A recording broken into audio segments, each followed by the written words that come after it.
social worker. I absolutely love my profession. In actuality, I have to admit I'm a bit biased. I love it so much. And what I love most about this profession is the focus on strengths and strengths-based practice. You see, social workers see the best in our people, our communities, we see the best in ourselves, and we see the ability for folks to survive and then to also thrive. We do not define a situation or a person or a community by deficits, issues, or problems alone. So this practice, this perspective, and this practice in perspective runs very deep for me. Social workers see resilience before we see trauma. We see the bridge and the possibilities before we see the disconnect. For me, a bridge is a metaphor for resiliency, a safe crossing, and what it takes to make that crossing, and what can await on the other side. So what is resiliency? In layman's terms, is that quality possessed by an individual, a group, a culture, a community to make proverbial lemonade out of lemons. It is a recipe for survival. In 2018, Ann Maston defined resilience as the capacity of a system to adapt successfully to significant challenges that threaten its function, viability, or development. It does not mean you'll never face adversity. What it means is that you have the potential and the ability to overcome it. And R.R. Green, in the book Resilience Theory and Research for Social Work Practice, states, resilience involves a transactional, dynamic process of person-environment exchange. Resilience is enhanced through connection and connectedness with others. Resilience is complex. It can mean a different thing for different people, and it's not static, which means you can be more resilient in one part of your life and less in another, and that's okay. For me, personally, for my work and the world that I envision, the bridge, my safe crossing, my ability to make lemonade is deeply tied to community. My story of resilience actually made headlines, both local and national. My family and I, all native-born New Orleanians, survived Hurricane Katrina, the brutal, deadly, and devastating storm that crippled my home city and my region.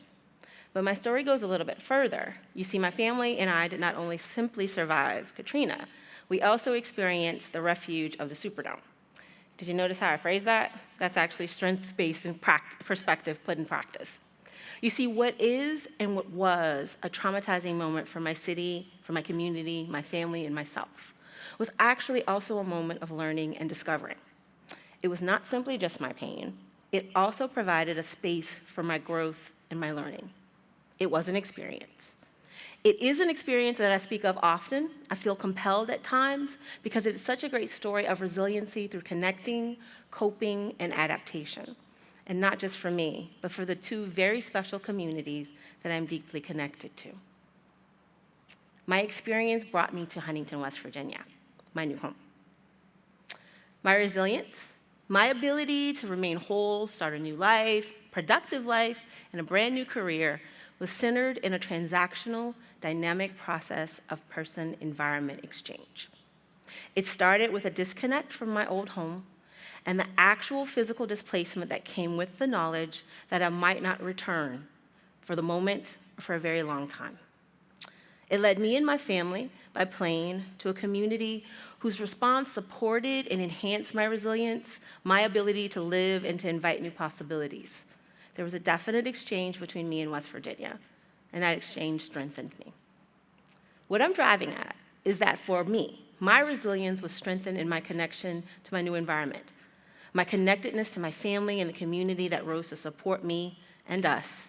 Connection forged my resilience.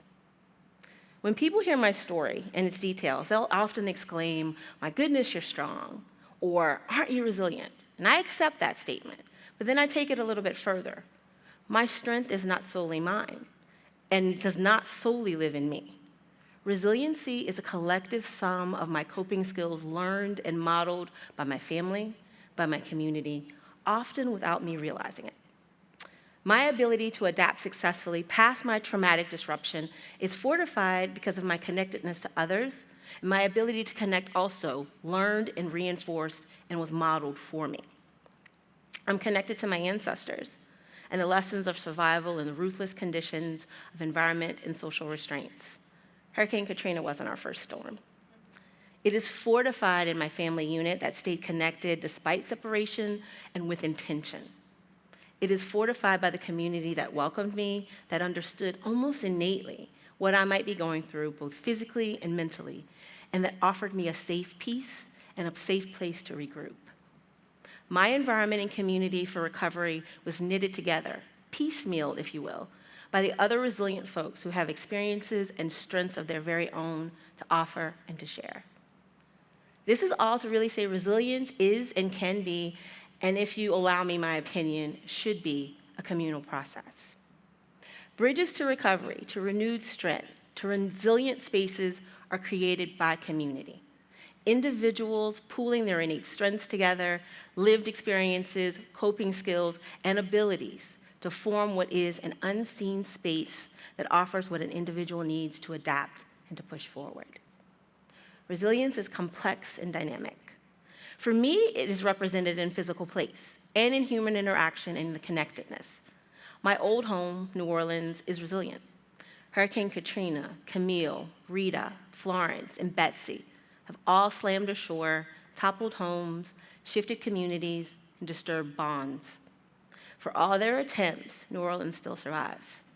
It survives the physical turmoil and provides spaces for rebuilding. Its people, its culture embraces adaptation. So how can we keep what we know and love about our culture and home after a storm?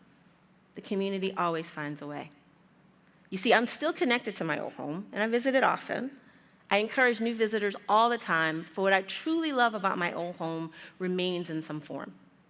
It has birthed many a resilient soul that form resilient communities that eagerly seek to rebuild and adapt each time a storm hits. Resilience is complex and dynamic. My resilience, my ability to adapt, my capacity to adapt successfully to significant challenges required a change of place. I flourished by forming a new life, a different life in a new community, an unlikely community, some would say, yet a perfect space for me. My journey in resilience does not mirror my close friends and family. Those members of my family chose to return to New Orleans immediately to rebuild their lives. That was their form of resiliency. Their resilience was actually supported by the familiar in place, in space, and each other. And after nearly 15 years, my journey and place of resilience does not mirror even my immediate family any longer. They have formed new communities and spaces of thriving elsewhere. Resilience is different for each one of us, and that is okay. It exhibits differently, and it's fed differently. My personal bridge connected me to West Virginia and to my work as a social worker. It propelled me into a realm of social justice work, which at its heart seeks to build a new world that creates spaces for resiliency to thrive, for individuals and for communities collectively. My work in West Virginia further increased my respect for the state and its network of communities that have helped develop their own unique take on and path to resiliency. Remember, the experiences and the strengths of West Virginia citizens supported me at a time when I needed it the most. The person-environment exchange surfaced again as I, the individual with sound coping skills and abilities, was able to share through my work with children and seniors and other marginalized communities those skills. I've learned from them, and they, the communities, I truly believe have learned from me as well. We were able to connect in our learning of survival and thriving as we shared and valued our stories of resiliency and individual resilient moments. I learned and witnessed how women and men and children in Appalachia have rebuilt their homes and their communities from the ground up after both natural and man-made disasters. I learned how their close-knit families and kinship circles protect and provide for the needs of their own and for their neighbor alike. I learned how faith and family and love can create spaces that are as strong as armory and defy place and time. Resiliency can be ethereal in presence and practice. So let's think big for a moment. We value resiliency in the individual. We applaud resilient communities when we experience them or we hear about them. But what if we as a society and individual communities place significance on the development and the fortification of resiliency before it has to be put to use? What if we acknowledge that everyone Yes, every single one of us is going to experience a challenge that we will have to bounce back from. And with that knowledge, we intentionally work to create resilient communities, support networks, and individual skills that help us to survive and thrive. We can do this. What we must embrace as we celebrate resilient individuals is that they don't happen in a vacuum. Remember, I fully acknowledge my ability to cope and be resilient derives from my family, from my communities, both new and old, and from the interactions with resilient folks and my ancestors. We can be intentional to make sure everyone has this ability through resilience-enhancing universal programs in our schools.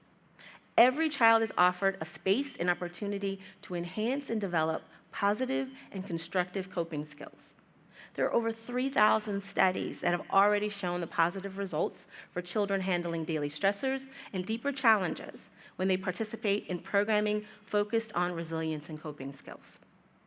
When we support and encourage learning and development of coping skills as an intentional practice, we're actually creating resiliency in future generations and communities. We're preparing a world for justice and for thriving from a place of strength together. I'm working to sustain the community and the world that I'm connected to. Let's create this bridge to resiliency together. Thank you.